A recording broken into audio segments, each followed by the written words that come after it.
fans? This is Chris Guzman with your weekly Thursday night injection of boxing talk.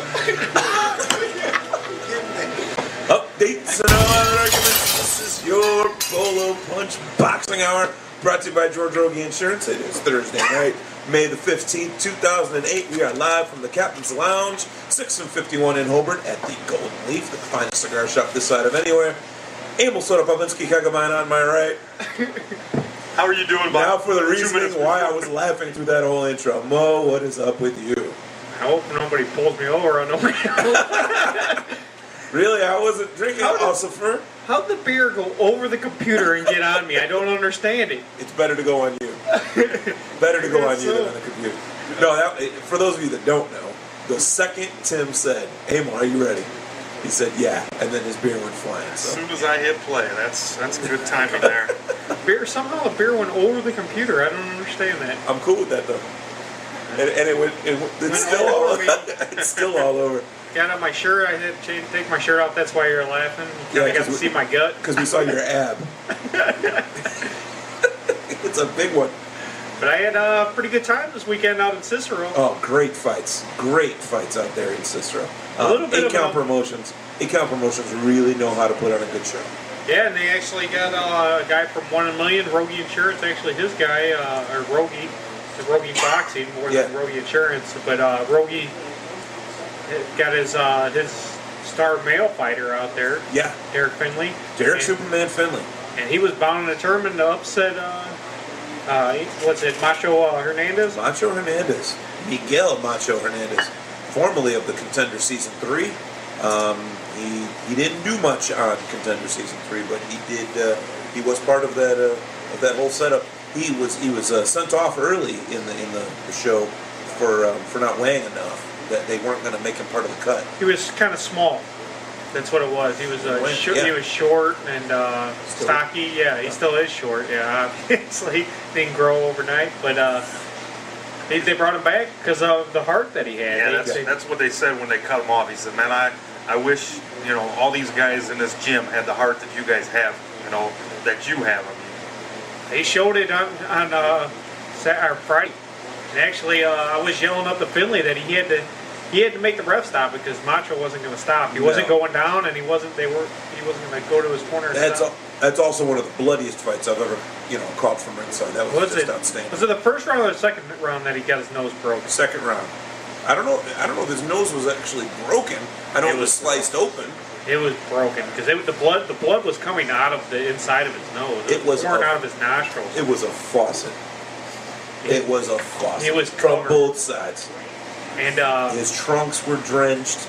Finley was covered with blood. Finley was smart enough, though, not just to go to the head. He seen the blood, and he was smart enough to go to the body still and bring Hernandez's hands down. He tore the body up more than once. Yeah, and it worked out well for him. As he got Hernandez later in the fight, he could do whatever he wanted. And actually, I yelled up to him, I go, you're going to have to get him on the ropes and turn it on to try to get the ref to stop because he's not going to stop. And he did it, but the ref didn't stop it. It looked close. It looked like it was going to happen for a second. The ref took a really good long look, but he allowed it to continue, and rightfully so. Yeah. There really was no one point when Hernandez was really ready to go. So the ref did his job. Finley was not playing it cautious, though. And not that I've ever had a criticism of him. If there was ever one thing that I would say, Finley, God, if you just did this one thing, you'd be unstoppable. And that would be turn it on at the right times. Well, not only that, he straightened his punches up a little bit.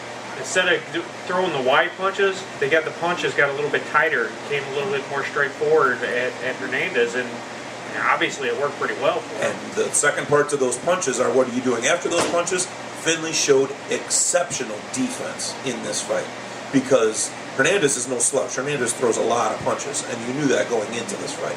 Not necessarily hard punches, but there's going to be a lot of them that could score.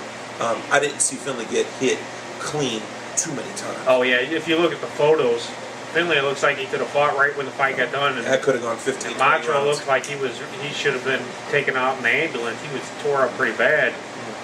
And I don't know, Finley did a good job and showed that he's still got something in the tank, though. They were starting to look at him as an opponent, and he comes in here. They actually bring him in as an opponent here.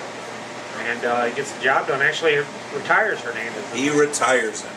He sends him back packing. So Bolo Punch absolutely salutes George Rogi's his golden boy, we can say. Boy, he did. Hernandez had the crowd behind him too, and that. Yeah, I mean, Findley did not just fight Hernandez. He fought, 95% of the people in there. Yeah. I mean, I stood up for Findley. I said, you know what, this is a hometown guy. He's a Rogie fighter. He's a personal friend of mine, Derrick Findley. I've seen him fight since he was a child. But we're from Indiana, and they're from. And they're Illinois. And you know what? I'm Hispanic, just like Hernandez.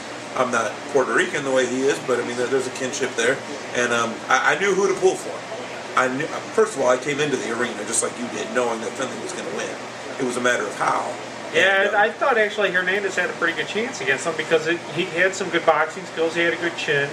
So Findlay was always known for being a big muscular guy that could land some good punches, but him tightening up his punches had a good deal to do with him winning this fight. And I think as much is related to his new addition of some awesome defense.